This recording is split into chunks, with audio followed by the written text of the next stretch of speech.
దేవుడు కృపతో కాకాని వెళ్తున్నాము. లాక్డౌన్లో మంచి లాక్డౌన్, దేశం అంతా లాక్డౌన్. దేవుడు నన్ను నా బిడ్డల్ని పోషించాడు, నా భార్యని పోషించాడు.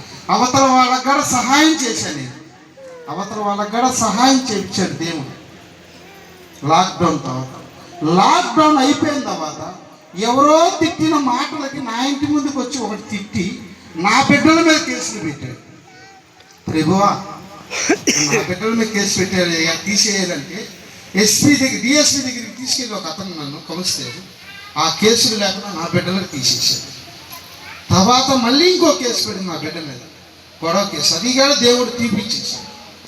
ఇన్ని సమస్యల్లో మమ్మల్ని తోడై ఉండి మా దేవుడు ఇంకా నడిపిస్తూ, మరి ఎన్నో బాధలు, ఎన్నో సమస్యలు. మా పరిస్థితి ఎలాగుందంటే 2 సంవత్సరాల క్రితం చాలా ఘోరాదిగా ఉంది పరిస్థితి. బైకులు వెళ్ళిపోయినాయి, కార్లు వెళ్ళిపోయినాయి, అన్నీ వెళ్ళిపోయినాయి. నా భార్యకి గర్భసంచిలో గడ్డ వచ్చింది. ఆ గడ్డ రక్తదానం అయిపోతున్నాం. ఆ రోజు ఏడవటం, నేను మందిరంలోకి వెళ్తాను, ప్రార్థన చేసుకుంటాం.